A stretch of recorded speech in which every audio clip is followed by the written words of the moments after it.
Hello,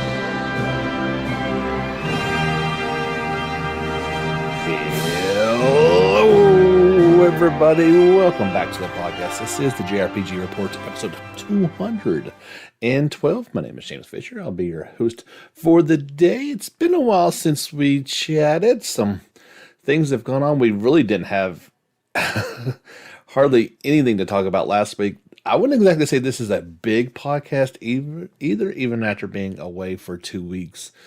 And an extra day. We had some stuff, a lot of things going on in my world. We'll chat a bit about that at the end of today's podcast. I teased it a little bit on our social media channel, so some people were inquiring how things went, so I will just save that for the end.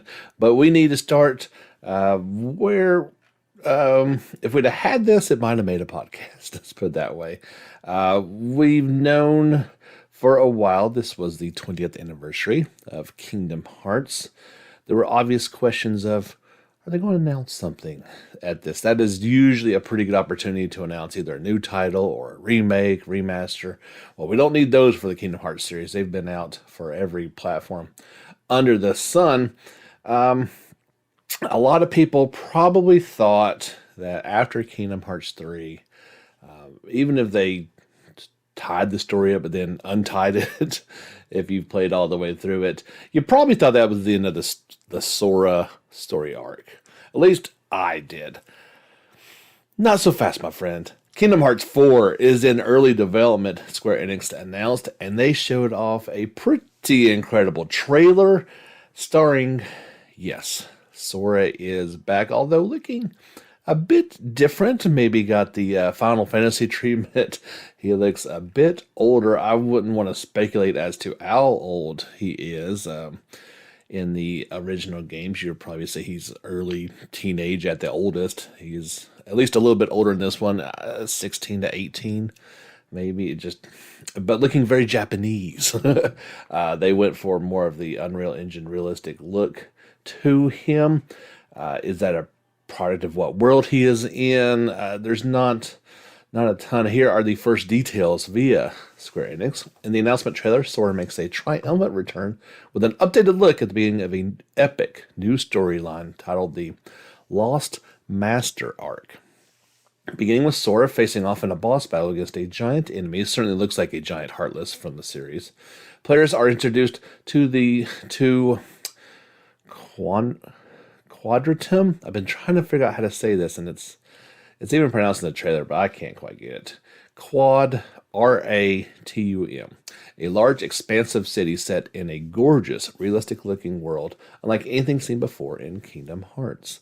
Fans will be excited to see the return of Sora's well-known companions Dalton and Goofy, in addition to the first appearance of a character called Strelitzia, a mysterious new character who appears before Sora in this strange new setting, by no doubt. By this time, you've seen this new trailer. If you've not, head over to YouTube, head over to any... well, first you'll need to crawl out from underneath the rock that you've been living in, and check this out, as I'm sure it's been about everywhere. We are thrilled to celebrate the series' 20th anniversary with the announcement of not one, but two new Kingdom Hearts titles, said Kingdom Hearts brand manager Ichiro Hazama in a press release, the other being Kingdom Hearts Missing Link. We'll talk about that a little bit more in a few. We'd like to thank all the fans for their support over the years. We can't wait for the experience, all that has to come for Sora. This was interesting. Walt Disney Games director Nada God added, Sora is an original Disney video game hero like no other. Beloved by our team and fans across the world. We've been honored to work with Tetsuya Nomura and his team for over 2 decades to introduce these original stories of courage, discovery, and friendship. This glimpse into Sora's next adventure is just the beginning. We can't wait to show more when the time is right. In addition to the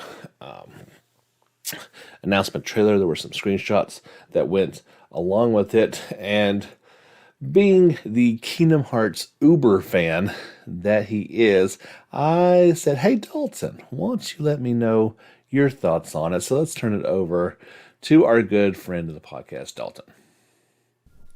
They can take your world.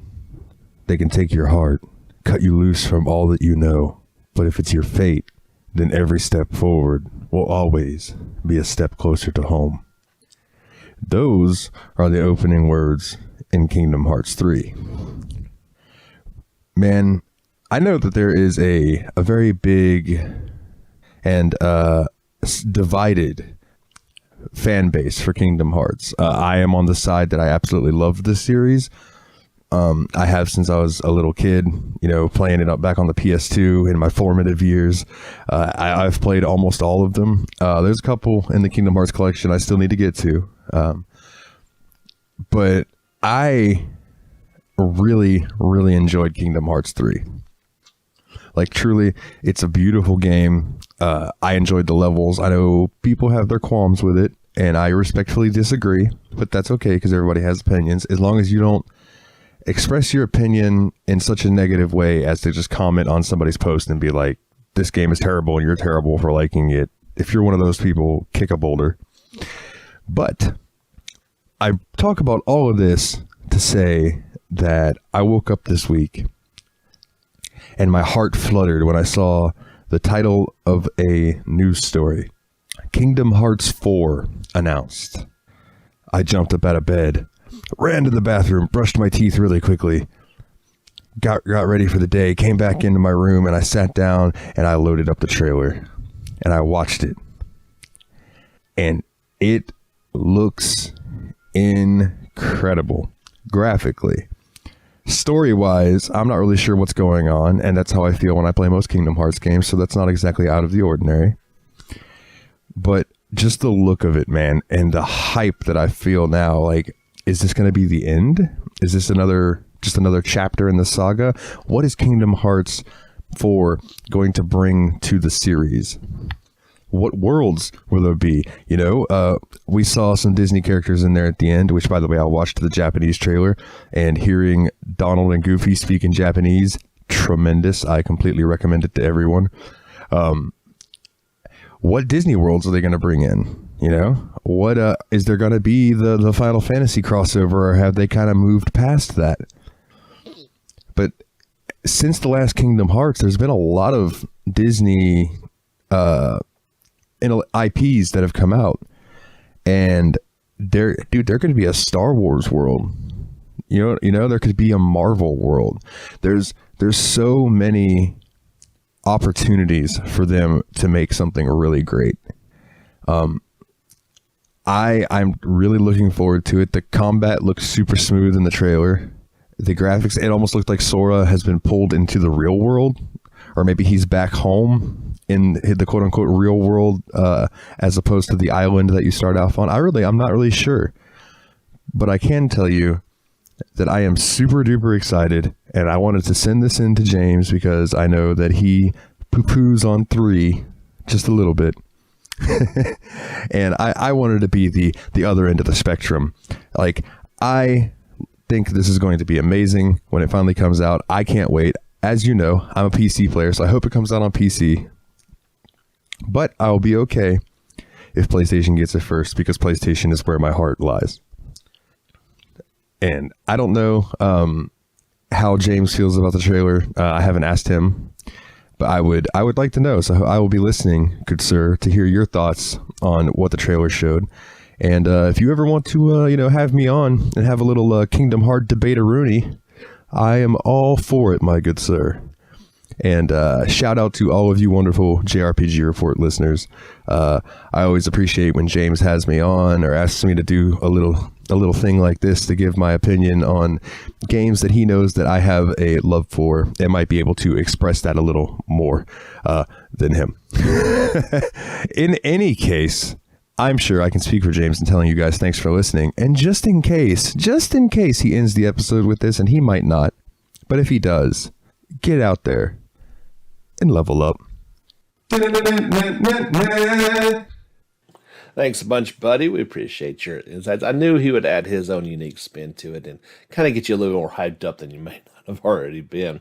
There was a bit of information that came out after the trailer a few days later.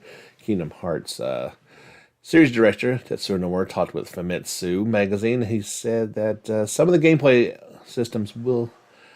He talked about some of the gameplay systems that will appear in Kingdom Hearts 4. It includes the return of reaction commands from Kingdom Hearts 2. Nomura reveals that the reaction commands will be making a return due to fans wanting to see the mechanic make a reappearance after Kingdom Hearts 3. He also briefly spoke about the build option that showed up in the command bar. When asked about various gameplay systems in Kingdom Hearts 4, Nomura elaborated a bit on what the build command actually relates to. Here's what he had to say, quote, "The concept of that battle in the trailer is scrap and build, with the build command symbolizing it. I can't really tell you about it yet, but deconstruction and reconstruction will be key." That's pretty interesting. Didn't really go into that too much more. He mentions that the visuals for the reaction commands are a placeholder for the time being. This means it's potentially not what the mechanic will look like in the full release of the game, whenever that is. You look at the trailer and you see the battle system in motion. Most of the times we get these announcement trailers and there's no show, no gameplay show. Well, this is showing gameplay already. It shows a pretty expansive world. Now, Kingdom Hearts always has multiple worlds in it, so that's going to take some more time to develop. We are sitting here in 2022. Obviously, this looks like a PlayStation 5 or, Xbox Series X, whatever, current generation game. If I want to put a bet on it today, and you say, all right, James, you got $5. What year is it coming out? I'm going to say 2025. Now, maybe they surprise us and it comes out earlier, but I don't know. That just seems like a pretty good idea from announcement trailer. Square Enix, they like to put these announcement trailers a few years out of the actual product coming out, the inevitable delays, what have you. But it is certainly something that I didn't really expect. I thought we'd get something. I don't know if we were going to get a 4. I didn't think that Sora would necessarily be back, but it sounds like he is back, and maybe for a while. If they're calling this the Lost Master arc, that would tend to imply multiple releases, maybe another trilogy, going down rabbit holes that I don't know. Kingdom Hearts has been something I've not even come close to grasping what is going on. I enjoy the games. I kind of just get lost in them for their, going to Disney worlds and stuff like that. That's the other speculation that's already been put out there. In one of the screenshots, it shows kind of a forest level. So immediately fanboys were like, oh, that's the Forest of Endor. So they're going into Star Wars. If they're going for a more realistic look, maybe that is one of the places that they go. They are Disney franchises now. We could easily see them go into Star Wars or Marvel properties. I would be really excited about that personally. There's only a few Disney movies that I would like to see in there as well. Maybe they will be. But we'll have a lot more on this one, I am sure, in the days, months, and inevitably in the years to come before this one sees the light of day. So obviously Kingdom Hearts 4 was the big announcement from Square Enix this week. But you're like, hey, James, you said there were 2 games that came out. And I'm sure by this point you're like, oh, dude, it's not a mobile game, man. It's a mobile game. Square Enix has announced Kingdom Hearts Missing Link for iOS and Android devices. A closed beta is planned for 2022. And you're like, dude, have they not tried this already? And the Dark Road game is closing. I'm guessing that's to make way for this one. Here are the first details. Kingdom Hearts Missing Link allows players to embark on adventures from the realm of Scala ad Caelum into the real world. Players will be able to engage in exhilarating battles against the Heartless and discover a new original story. Yeah, you're probably going to need to play this one to understand what's going on. I would just guess that this is going to be some sort of placeholder to maybe bridge the gap in between 3 and 4, and Remind as well. Quote, we are thrilled to celebrate the 20th anniversary. Oh, we already said that. We don't need to read that one again.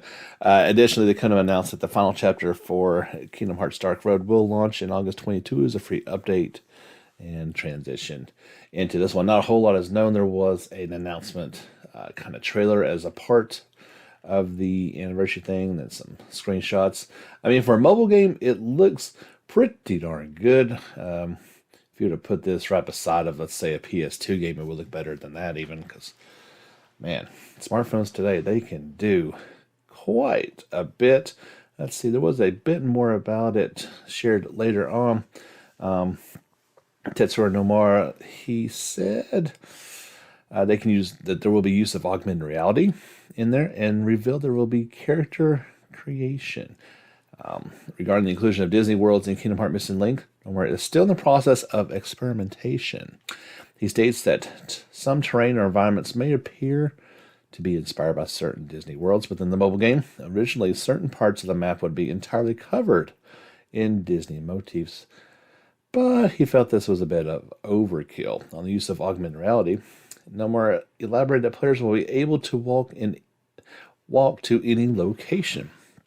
However, if players don't want to walk to a location, they can just use in-game currency or points to teleport there immediately.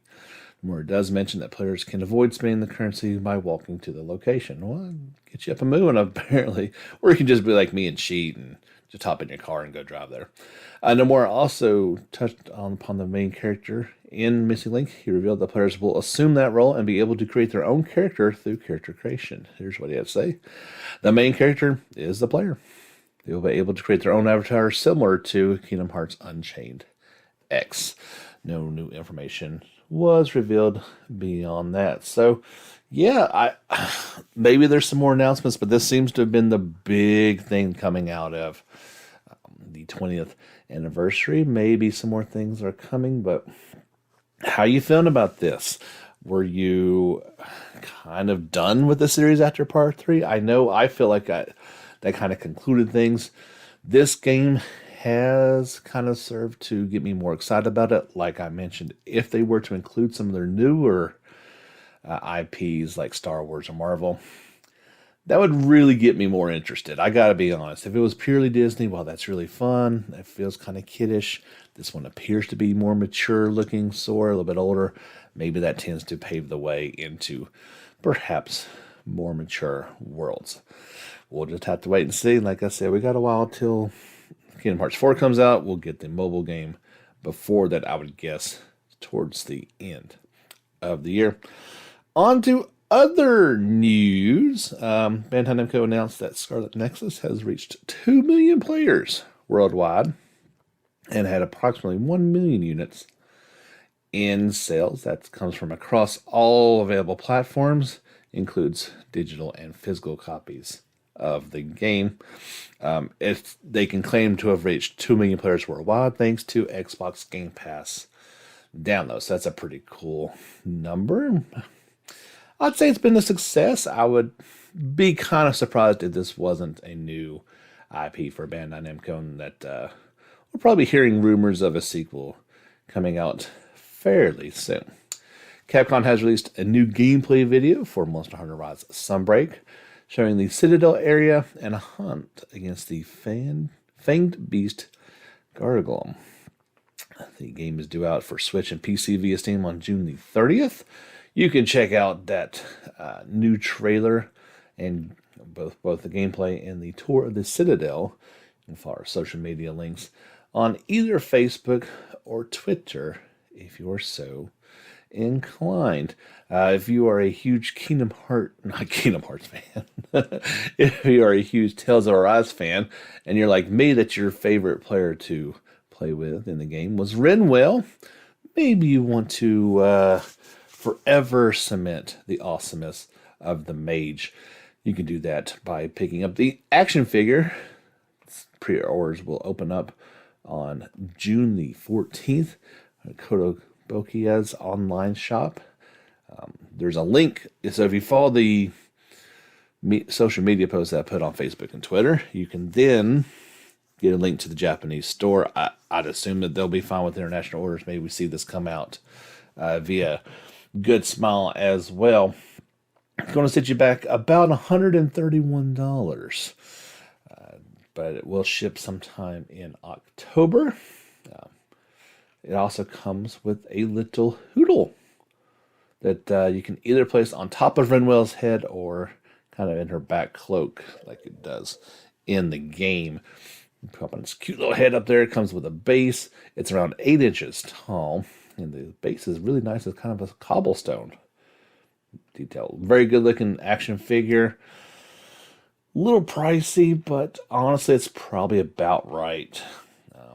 I reckon like everything else, everything's costs a little more than it used to. So of course, that's going to be non-necessities like action figures as well. Nico Works will release the turn-based RPG Light Fairy Tale Episode 1 for the Switch in the Nintendo eShop on April the 28th for $9.99. If you want to pre-order it now, you can save yourself $1. It'll be $8.99. The game is already available for Steam and Humble. It came out about 3 years ago. Came to consoles via Xbox One and PlayStation in November of 2019.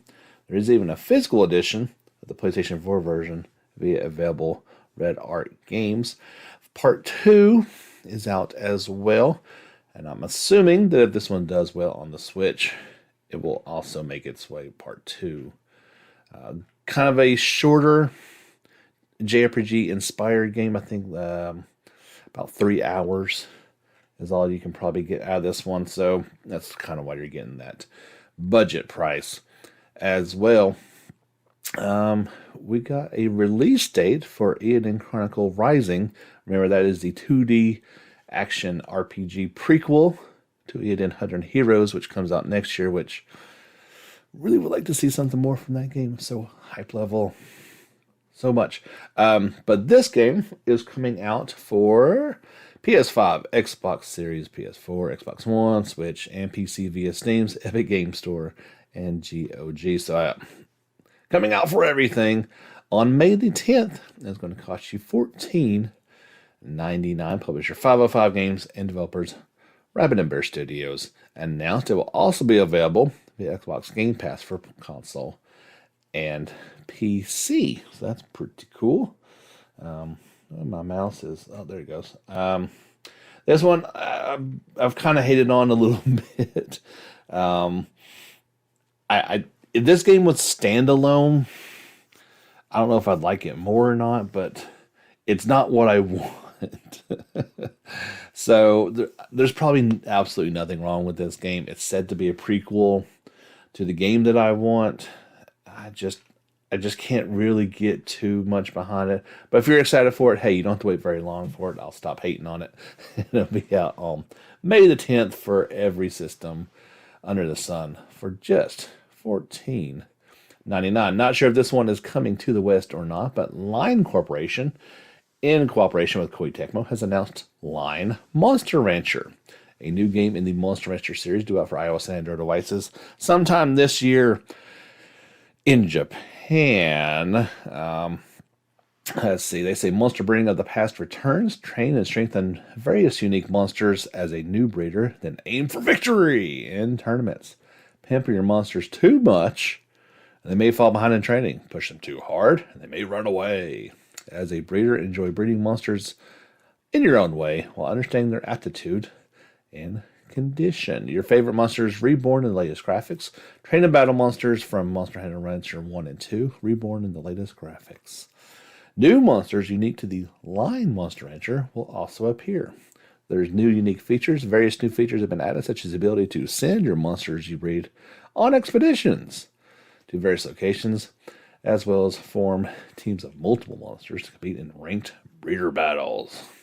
Looks pretty cool. There was an announcement trailer to go along with it as well. You can check that out via our social media channels.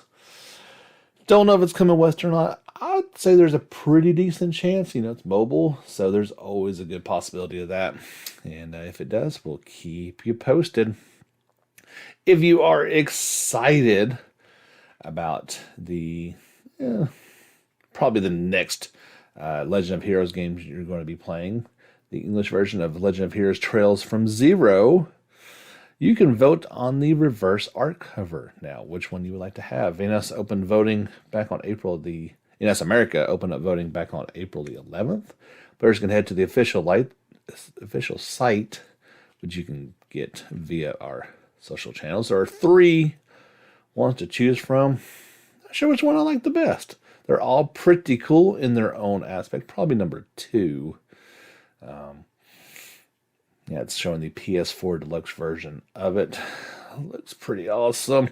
Can't wait to finally dive into this game. No price has been stated yet for the standard edition. I don't think so.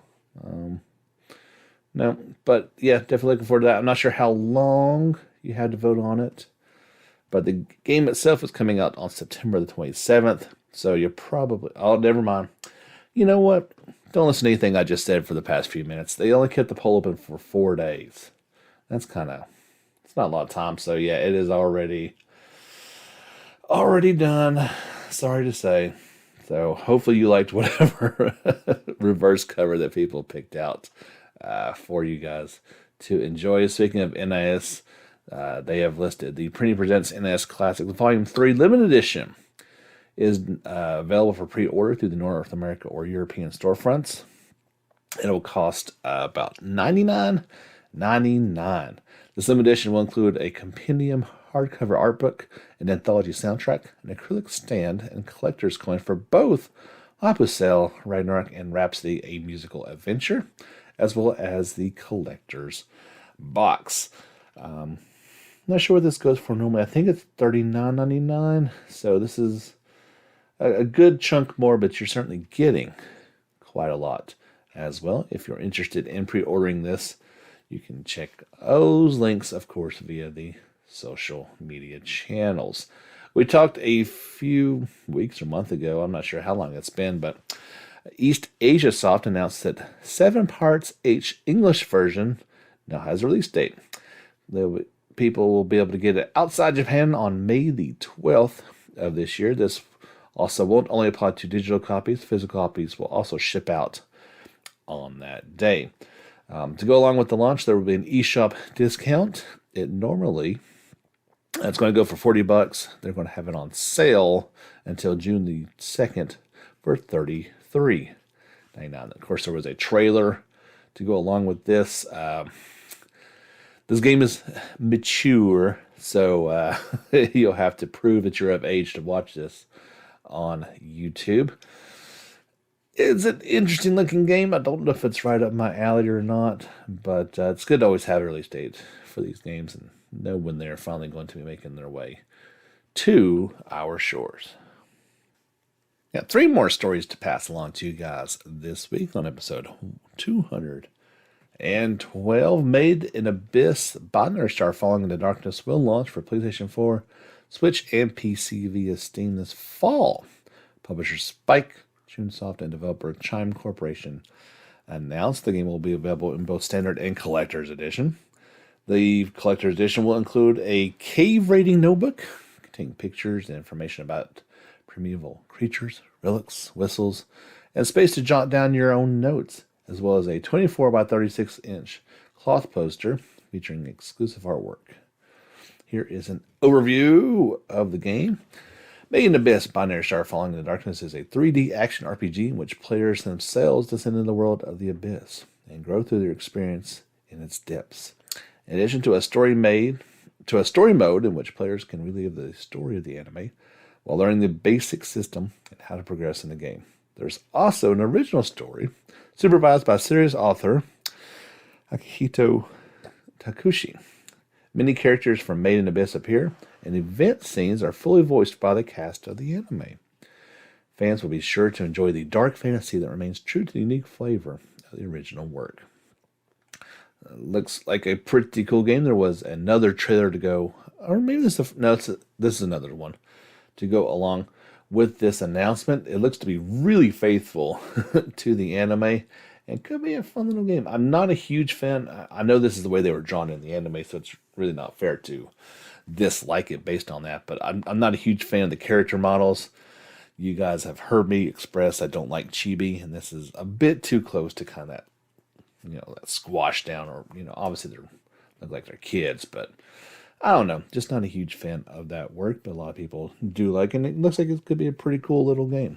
So we'll wait and see when it does get an actual release date in the fall. We'll pass that along to you guys. These games are available for Switch and PS4, but publisher HappyNet and developer Matrix Software will release Brightline, The Legend of Renunzier for PC via Steam on May the 11th. Going to go for $40.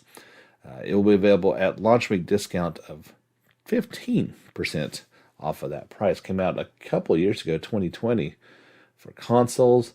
And now it's going to make its way to the PC. I'm sure a lot of you guys have been enjoying the Chrono Cross Radical Dreamers edition.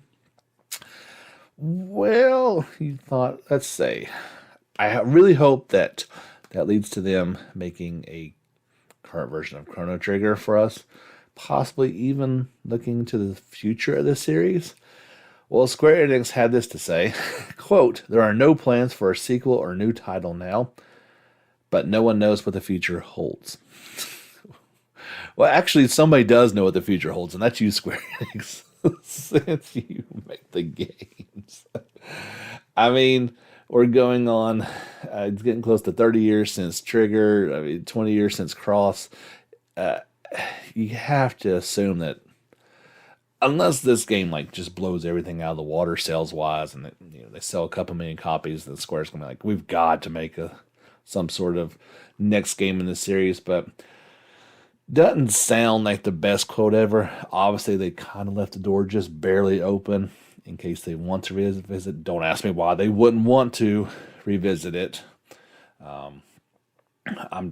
Unless they just don't want to face the backlash of making a bad game, which don't make a bad game. But yeah, if you were holding out hope that they would, that this remake of this game or remaster was a potential into more games in this series, it doesn't at least appear that way based off this quote. But there's always hope. Personally, I kind of feel like maybe they shouldn't. Maybe some things are best left unsaid, or games left unmade, because there's obviously no way it can hold, be better than Trigger or better than Cross in some people's opinions. So it's kind of like, why even bother with it? Because you're not going to live up to expectations. But it's thought to pass that along to you guys. That's all the stories that I have for this week. Like I said, since we took 2 weeks off, you would have probably hoped for a few more stories, but that's all I got. I searched. I didn't really see much of anything. So if you've been holding on this long for my teaser at the beginning, here we go. I said yesterday that I had a big meeting, and that potentially, if things go well, could be a big move for, not physically move, but for myself and my family. So let's actually go back to Thursday. I had a job interview with a company that I actually interviewed with before. Didn't get the position that I had interviewed for. They actually brought me back a few weeks later and said, "We've got a new position opening up. It's kind of building on this previous one. They have so much work that they can't really handle it all. We see your skill set and think you'd be a good match for that." So I really didn't have an interview for the job. I kind of just went in and talked with the guy. Immediately, we kind of hit it off. It seems to be a really great company. I've been with my current company and job going on 11 years, and while there are certainly some big advantages to it, there also is no potential for any more growth. There's actually potential for disaster if the company were to go under. So I had that interview. The next day I had a meeting with my current employers, and actually ended up putting in my 2-week notice that I'm going to be moving on. I accepted this new position. It's going to be a significant pay raise. It's going to allow us a little more freedom, benefits, all the good stuff that you don't care about as much when you're 20 years old, or when I took this job when I was 30, it didn't matter as much. They matter a lot now. And that security matters quite a bit. So I'll be starting that actually in May, first week of May. Very excited for it. Really want to thank all you guys for passing on your well wishes and hoping that the meeting went well. It did. Things went quite well. One of the, I don't know if I could call it consequences, but certainly one of the byproducts of this new job is going to be Monday through Friday schedule. Now, once I leave there, I'm done. No more kind of the all the time on the clock type of deals that I was dealing with before. But I will not have the luxury of the free time that my previous job afforded me. That being said, and I don't know if you guys are going to be happy or not to hear this, but it does mean that I'm not going to be able to do this podcast anymore. We started this in 2016. We've had a weekly podcast for a while now. I took a little break, came back to it. All told, it's been over 250 episodes, and I've enjoyed them quite a bit. That doesn't mean it's ending. I've had talks for a while. I thought this might happen. I was hopeful that the job would happen, let's put it that way. And I knew if I got a new job, I could not do this anymore. You heard his voice at the beginning of the podcast, and our good friend Dalton has agreed to take this podcast over. He's going to be, I don't know what his schedule is going to be. If he can keep up every week, that's great. If he can't, that's on him. I'm not his boss. I'm handing it off to him with the stipulation that he keeps it clean and family friendly. He has agreed to that. But it's going to be his baby as well. So there may be some changes. And I would encourage you to support him. We're going to turn over the socials and all that type of deal, email. So you'll still be able to get in touch with him and voice what you'd like to see. Or, maybe there are changes you'd like to see to the podcast that I haven't done over the years. That's fine too. Lay it on them. I can't promise you that you'll hear my voice again on a week-to-week basis. I'm going to be training and showing him everything that I do in order to put this together. I'm going to be pretty busy, so this might be the last one. If I've got a few stories to put together between now and then, and I want to do another one, I may, but this very well could be the last weekly time that you hear me, and he'll pick it up rolling whenever he gets a chance. I did have to promise I would come back and do a couple Sunday shows with him, so not going to be the last time that you hear my voice by any stretch. If this is the last time, then I want to personally thank each and every one of you for being there. I've developed friendships with many of you that I cherish and will continue. We can be friends on Facebook. It's okay. We can keep up. That way it's a good means of communication. But from day one, you guys have welcomed me into your homes and onto your phones and let me ramble about our JRPGs, and I really appreciate that. Some of you have even contributed money, which I know things are tight, and to give a couple bucks to a stranger to put words in your ear, I really appreciate that. And that made it a joy to do each and every week. And I don't want to keep on saying goodbye, so we'll keep it there. Yeah. It's been an honor and a privilege to talk to you guys each and every week, and I really and truly am humbled by everything that you've given me in return for me giving you a weekly podcast about video games. It's been my pleasure. So until next time, get back out there and level up.